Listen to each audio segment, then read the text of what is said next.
नमस्कार मित्रांनो. आपल्या सौरमालेतील एक असा ग्रह आहे जो लाल रंगामुळे खूप प्रसिद्ध आहे. या ग्रहाला रेड प्लॅनेट म्हणूनही ओळखले जाते.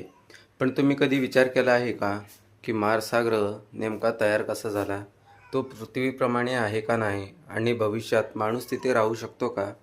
आजच्या व्हिडिओमध्ये आपण मंगळ ग्रहाची निर्मिती, त्याचा इतिहास आणि काही आश्चर्यकारक गोष्टी जाणून घेणार आहोत.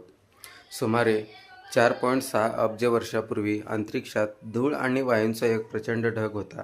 या ढगाला नेब्युला असे म्हणतात. गुरुत्वाकर्षणामुळे हा ढग आकुंचन पाहू लागला आणि त्याच्या मध्यभागी एक प्रचंड तारा तयार झाला. तो तारा म्हणजे आपला सूर्य. सूर्य तयार झाल्यानंतर उरलेली धूळ आणि वायू त्याच्याभोवती फिरू लागले. सूर्याभोवती फिरणाऱ्या धुळीचे छोटे छोटे कण एकमेकांना धडकू लागले. हळूहळू हे कण एकत्र येऊन लहान मोठे दगड, मोठे खडक किंवा लघुग्रह असे तयार झाले. याच प्रक्रियेला ॲक्रेशन असे म्हणतात. काळ जसजसा पुढे गेला तसं हे खडक एकत्र येऊन मोठे झाले आणि ग्रह तयार झाले. याच प्रक्रियेतून मंगळ ग्रहाचा जन्म झाला. मंगळ ग्रहाची जमीन लोखंडाने भरलेली आहे. जेव्हा लोखंड ऑक्सिजनशी प्रतिक्रिया करते तेव्हा आयर्न ऑक्साईड तयार होते. हेच पदार्थ पृथ्वीवर गंज म्हणून दिसतात. म्हणूनच मार्स हा लाल रंगाचा दिसतो. मंगळ ग्रह पृथ्वीपेक्षा खूप लहान आहे, म्हणून तिथले गुरुत्वाकर्षण पृथ्वीच्या सुमारे फक्त 38% इतके आहे. याचा अर्थ असा की जर तुम्ही पृथ्वीवर 60 किलो वजनाचे असाल तर मंगळावरती फक्त तुमचे वजन 22 ते 23 किलो असेल. मंगळ ग्रहावर ऑलिम्पस मॉन्स नावाचा ज्वालामुखी देखील आहे. तो संपूर्ण सौरमालेतील सर्वात मोठा ज्वालामुखी मानला जातो. त्याची उंची सुमारे 22 किलोमीटर आहे. तुलना करायची झाली तर पृथ्वीवरील माउंट एव्हरेस्टपेक्षा तो जवळजवळ 3 पट उंच आहे. मंगळ हा सूर्यमालेतील 4था ग्रह आहे.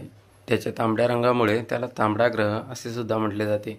तांबडा रंग त्याला आयर्न ऑक्साईडमुळे मिळाला आहे. हा एक खडकाळ ग्रह असून त्यावरील वातावरण खूप विरळ आहे. मंगळाचा ग्रहाचा पृष्ठभाग चंद्राप्रमाणे अनेक विवरे असलेले आणि पृथ्वीप्रमाणे अनेक ज्वालामुखी, दऱ्या, वाळवंट व ध्रुवीय बर्फ यांचा बनलेला आहे. सूर्यमालेतील सर्वात उंच पर्वत ऑलिम्पस मॉन्स तसेच सर्वात मोठी दरी व्हॅलिस मरिनेरिस मंगळावरच आहे. 1965 मध्ये पहिल्यांदा मरिनर 4 हे अंतराळयान मंगळाजवळून गेले. त्यापूर्वी मंगळाच्या भूपृष्ठभागावर पाणी असावे असा वैज्ञानिकांचा समज होता. याचे मुख्य कारण म्हणजे मंगळाच्या ध्रुवीय भागाचे निरीक्षण करताना आढळलेले बदलत जाणारे फिके व गडद पट्टे, जे संशोधकांना महासागर व खंड असावेत असे वाटले. तसेच मंगळावरील काही निमुळते व गडद पट्टे सिंचनासाठीचे असावेत असाही काहींचा समज होता. नंतर हे पट्टे मंगळावर अस्तित्वातच नाही आहेत, हे केवळ दृष्टिभ्रमामुळे दिसत असतात असं स्पष्टीकरण देण्यात आले. पण तरीही इतर ग्रहांच्या तुलनेत मंगळ बराचसा पृथ्वीसारखा असून जर सूर्यमालेत इतरत्र कुठे पाणी व जीवन असेल तर ते मंगळावरच असण्याची सर्वाधिक शक्यता आहे. बर्फाच्या स्वरूपातील पाणी जुलै 31, 2008 रोजी फिनिक्स मार्स लँडरला मंगळावरती आढळले होते. सध्या मंगळावरती 3 कृत्रिम उपग्रह परिक्रमा करत आहेत. हे उपग्रह म्हणजे मार्स ओडेसी, मार्स एक्सप्रेस व मार्स रिकॉनिसन्स ऑर्बिटर होत. पृथ्वी वगळता इतर ग्रहांमध्ये हा आकडा मंगळासाठी सर्वात जास्त आहे. तसेच मंगळाच्या भूपृष्ठभागावर स्पिरिट ऑफ ऑपॉर्च्युनिटी ही 2 कार्यरत स्वयंचलित परीक्षण याने व अनेक मृत, यशस्वी तसेच अयशस्वी रोवर व अवतक लँडर आहेत. फिनिक्स या यानाने नुकतीच मंगळाच्या भूपृष्ठभागावरील आपली मोहीम पूर्ण केली. या यानाने जमा केलेले भूशास्त्रीय पुरावे असे सुचवतात की मंगळावर पूर्वी मोठ्या प्रमाणात पाणी होते आणि केवळ एका दशकापूर्वी छोट्या गरम पाण्याच्या फवाऱ्यांच्या स्वरूपात पाणी अस्तित्वात होते. नासाच्या मार्स ग्लोबल सर्वेयरने केलेल्या निरीक्षणातून मंगळाच्या दक्षिण ध्रुवावरील बर्फ कमी होत असल्याचे पुरावे मिळाले आहेत. हा ग्रह लालसर तांबड्या रंगाचा दिसतो. मंगळावर अनेक ठिकाणी ज्वालामुखी आढळले आहेत. यापैकी कित्येक ज्वालामुखी अजूनही जिवंत आहेत. ऑलिम्पस मॉन्स ही मंगळावर असलेली ज्वालामुखी आपल्या सूर्यमालेतील सर्वात उंच ज्वालामुखी आहे. तिची लांबी तब्बल 26 किलोमीटर आहे. मंगळावर निरीक्षणाद्वारे कालव्याच्या खुणा आढळल्या आहेत. यावरून पूर्वी या ग्रहावर पाणी वाहत असावे असा अंदाज आहे. तसेच या ग्रहावर एक प्रचंड मोठी दरी देखील आहे. या दरीला मरिना दरी असे म्हणतात. मंगळावर सूर्याच्या बाजूवरील भागाचे तापमान साधारणतः 20°C तर विरुद्ध भागाचे तापमान 180°C असते. मंगळाला फोबॉक्स व डिमॉस हे दोन अनियमित आकाराचे नैसर्गिक उपग्रह आहेत. यापैकी फोबॉक्स मंगळापासून 5,880 मैल आणि डिमॉस 14,600 मैल अंतरावरून मंगळाभोवती प्रदक्षिणा पूर्ण करतात. हे 5,161 युरेका या मंगळाच्या ट्रोजन उपग्रहाप्रमाणे मंगळाच्या गुरुत्वाकर्षणात अडकलेले लघुग्रह असावेत. मंगळ पृथ्वीवरून डोळ्यांनी दिसू शकतो. त्याची दृश्यता 2.9 असून फक्त शुक्र, चंद्र व सूर्य यांची दृश्य परावर्तितता मंगळापेक्षा जास्त आहे. मात्र बराच काळ गुरू डोळ्यांना मंगळापेक्षा तेजस्वी दिसतो. मंगळाची त्रिज्या पृथ्वीच्या अर्धी आहे व त्याची घनता पृथ्वीपेक्षा कमी आहे. मंगळाचे आकारमान पृथ्वीच्या फक्त 15% असून वस्तुमान 11% आहे. पृथ्वीवरील एकूण खंडीय प्रदेशापेक्षा मंगळाच्या भूपृष्ठभागाचे क्षेत्रफळ थोडेसे कमी आहे. जरी मंगळ बुधापेक्षा आकाराने व वस्तुमानाने मोठा असला तरी त्याची घनता बुधापेक्षा कमी आहे. यामुळे भूपृष्ठभागावर बुधाचे गुरुत्वाकर्षण मंगळापेक्षा जास्त आहे. मंगळाचे वस्तुमान, आकार व गुरुत्वाकर्षण हे पृथ्वी व चंद्राच्या जवळपास मध्ये आहे. मंगळाचे सूर्यापासूनचे सरासरी अंतर 23 कोटी किलोमीटर इतके आहे. ची परिभ्रमण काळ पृथ्वीवरील सुमारे 668 इतका आहे. मंगळावरील एक सौर दिवस पृथ्वीपेक्षा थोडासाच मोठा असून तो 24 तास 39 मिनिटे व 35 सेकंद इतका भरतो. मंगळाच्या अक्षाला कल 25.19 डिग्री इतका आहे, जो जवळपास पृथ्वीच्या अक्षाच्या कला इतकाच आहे. यामुळे मंगळावर पृथ्वीसारखेच ऋतू असतात. फक्त मंगळावरील दीर्घ वर्षामुळे तिथले ऋतू पृथ्वीवरील ऋतूंच्या दुप्पट काळ चालतात. मंगळाने त्याचा उपनाभी बिंदू जून 2007 मध्ये ओलांडला तर अपनाभी बिंदू मे 2008 मध्ये. मंगळाच्या कक्षेची उत्केंद्रता सुमारे 0.09% इतकी असून ती बुध सोडून इतर सर्व ग्रहांपेक्षा जास्त आहे. पण जुन्या काळात मंगळाची उत्केंद्रता आत्ताच्यापेक्षा बरी कमी असल्याचे ज्ञात आहे. सुमारे 13.5 लक्ष वर्षापूर्वी मंगळाची उत्केंद्रता केवळ 0.002 इतकी होती, जी पृथ्वीच्या आताच्या उत्केंद्रापेक्षा कमीच बरी होती. मंगळाला फोबॉक्स आणि डिमॉस नावाचे दोन छोटे नैसर्गिक उपग्रह आहेत. हे चंद्र मंगळाच्या खूप जवळून परिक्रमा करतात, म्हणून ते मंगळाच्या गुरुत्वाकर्षणात अडकलेले लघुग्रह असावेत, असा समज आहे. या दोन्ही उपग्रहांचा शोध 1877 मध्ये आसाफ हॉल यांनी लावला व त्यांना फोबॉस व डिमॉस या ग्रीक देवावरून नावे दिली.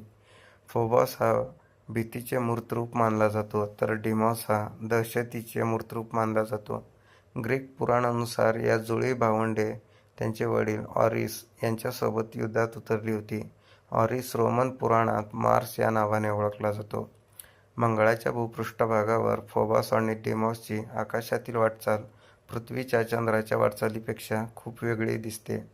फोबॉसचा उदय पश्चिमेला होऊन तो पूर्वेला मावळतो आणि पुन्हा फक्त 11 तासांनी तो परत उगवतो. डिमॉस मंगळापेक्षा भूस्थिर कक्षेच्या थोडासाच बाहेर आहे. कक्षेमध्ये उपग्रहांचा परिभ्रमण काळ ग्रहांच्या परिवलन काळा इतकाच असतो. डिमॉसचा उदय पूर्वेकडेच होतो आणि जरी त्याचा परिभ्रमण काळ 30 तासांचा असला तरी तो हळूहळू आकाशात प्रवास करून 2.7 दिवसानंतर पश्चिमेकडे मावळतो. परत इतक्याच वेळेनंतर तो परत पूर्वेकडे उगवतो. फोबॉसची कक्षा भूस्थिर कक्षेपेक्षा कमी असल्यामुळे मंगळाच्या गुरुत्वाकर्षणामुळे त्याची कक्षा कमी कमी होत जाते. जवळपास 5 कोटी वर्षांनंतर फोबॉस एकतर मंगळावर आदळेल किंवा त्याचे तुकडे होऊन तो मंगळाभोवती कड्याच्या रूपात फिरत राहील. मंगळाने या उपग्रहांना आपल्या भोवतीच्या कक्षेत असे अडकवले हे पूर्णपणे ज्ञात नाही. दोन्ही उपग्रहांची कक्षा जवळपास वर्तुळाकार आहे. हे अशा अडकलेल्या उपग्रहांमध्ये बहुधा आढळत नाही. फोबॉसची अस्थिर कक्षा असे सुचवते की तो नजीकच्या भूतकाळातच मंगळाभोवतीच्या कक्षेत अडकला असावा, पण सध्या तरी अशी पद्धत ज्ञात नाही. सध्याच्या वैज्ञानिक ज्ञानानुसार भूपृष्ठभागावर द्रवरूप पाणी असणाऱ्या ग्रहावर जीवन विकसित होणे तसेच ते चालू राहणे याची शक्यता जास्त मानली जाते. यासाठी ग्रहांची एक कक्षा हॅबिटेबल झोन म्हणजेच राहण्यायोग्य क्षेत्र मध्ये असणे आवश्यक आहे. सूर्यासाठी ही कक्षा पृथ्वीने व्यापली आहे. मंगळ या कक्षेच्या अर्ध्या खगोलीय एकक पलीकडे आहे. यामुळे तसेच मंगळावरील विरळ वातावरणामुळे मंगळाच्या भूपृष्ठभागावरील पाणी गोठते.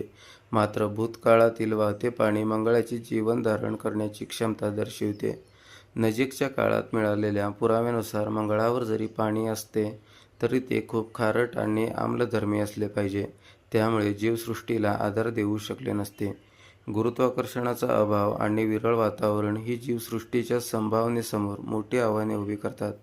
ही आव्हाने म्हणजे मंगळाच्या भूपृष्ठभागावरील अल्प उष्मा स्थलांतरण, सौर वारे तसेच इतर खगोलीय वस्तूंच्या आघातापासून मिळणारे कमी बचाव व पाणी द्रव्य रूपात राहण्यासाठी आवश्यक असणाऱ्या योग्य वातावरणीय दाबाचा अभाव. तसेच मंगळ हा भूसंरचनेच्या दृष्टीने जवळच्या मृतप्राय आहे. मंगळावरील ज्वालामुखीच्या अंतामुळे जमिनीच्या आतील रसायने व खनिजे भूपृष्ठभागावर येणे व पृष्ठभागावरील रसायने व खनिजे भूपृष्ठभागाखाली जाणे थांबते आहे. उपलब्ध पुरावे असे सुचवतात की मंगळ सध्यापेक्षा भूतकाळात जीवसृष्टीला अनुकूल होता, पण मंगळावर खरोखरच जीवन होते की नव्हते ते अजूनही स्पष्ट झालेले नाही. 1970च्या मध्यातील वायकिंग मोहिमेमधील यानाने मंगळावरील मातीमध्ये सूक्ष्मजीवांचे अस्तित्व तपासण्यासाठी काही प्रयोग केले होते. त्यातील काही प्रयोगातून सूक्ष्मजीवांचे अस्तित्व आहे असे वरकरणी निष्पन्न देखील झाले होते.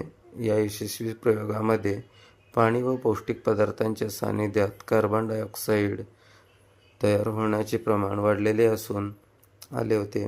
पण जीवसृष्टी सिद्ध करणारे हे चिन्ह नंतर अनेक शास्त्रज्ञांकडून नाकारण्यात आले आहे व याबाबत सतत वाद चालू असतात. नासामधील शास्त्रज्ञ गिल्बर्ट लेविन यांच्या मते वायकिंगला मंगळावर खरोखरीच जीवन सापडले असावे. 30 वर्षापूर्वीच्या वायकिंग यानाने गोळा केलेल्या माहितीच्या व ॲस्ट्रोमोफाईल जीवाबद्दल दिलेल्या नवीन माहितीनुसार असे सुचवले आहे की या यानांनी केलेले प्रयोग अशा प्रकारची जीवसृष्टी ओळखण्यासाठी तांत्रिकदृष्ट्या बघत नव्हते आणि या प्रयोगांनी कदाचित अशा जीवांना मारलेच असते. फिनिक्स मार्स लँडरने केलेल्या प्रयोगातून असे आढळले आहे की मंगळावरील माती अल्कधर्मी असून त्यामध्ये मॅग्नेशियम, सोडियम, पोटॅशियम आणि क्लोराईड आहेत. ही मातीतील पोषक तत्वे जीव संवर्धन करू शकतात, पण अनिलीतील किरणापासून त्यांचे संरक्षण करणे सुद्धा आवश्यक आहे. जॉन्सन स्पेस सेंटरच्या प्रयोगशाळेत ALH 8401 या उल्कामध्ये सेंद्रिय घटक आढळून आले आहेत. हे उल्का मंगळावरून आले असल्याचे मानले जाते. त्याने असा निष्कर्ष काढला की हे घटक मंगळावरील तेव्हाच्या विद्यमान आदिम जीवांनी या उत्खननात टाकले असावे व नंतर मंगळावरील इतर उल्का आघातामुळे ही उल्का आकाशात फेकली गेली व 1.5 वर्ष कोटींच्या प्रवासानंतर पृथ्वीवर आदळली. तसेच मंगळाभोवती फिरणाऱ्या यानांना नजीकच्या काळात लहान प्रमाणात मिळालेले मिथेन व फॉर्मल्डिहाइड जीवसृष्टीच्या शक्यतेकडे बोट दाखवतात, कारण अन्यथा ही रासायनिक संयुगे मंगळावरील वातावरणात त्वरित विघटित होतील. काही प्रकारच्या भूगर्भीय वा ज्वालामुखीय कारणांनी सुद्धा ही संयुगे तयार होणे शक्य आहे. आतापर्यंत मंगळाचे वातावरण, त्याचा भूपृष्ठभाग आणि भूरचना यांचा अभ्यास करण्यासाठी अमेरिका, सोव्हिएत रशिया, युरोप व जर्मन यांनी डझनाहून अधिक ऑर्बिटर, लँडर आणि रोव्हर प्रक्षेपण केले आहेत. यापैकी जवळपास 2/3 अंतराळयाने यांना त्या कारणाने अयशस्वी झाले आहेत. यातील काही मोहिमेदरम्यान अयशस्वी झाले तर काहींमध्ये मोहीम सुरू करण्याआधीच बिघाड झाला. यातील काहींचा बिघाड तांत्रिक कारणामुळे झाल्याचे लक्षात आले असले तरी बऱ्याच यानांना अज्ञात कारणामुळे संपर्क तुटला होता किंवा त्यामध्ये बिघाड झाले होते.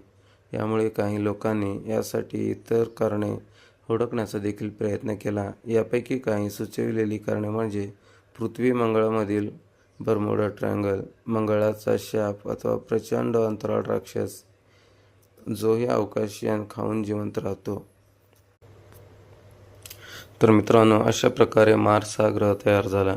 भविष्यात कदाचित माणूस या लाल ग्रहावर पाऊल ठेवेल. तुम्हाला काय वाटते, मंगळावर माणूस राहू शकेल का? तुमचे मत कमेंट बॉक्समध्ये नक्की लिहा. व्हिडिओ आवडला तर लाईक, शेअर आणि सबस्क्राईब करायला विसरू नका.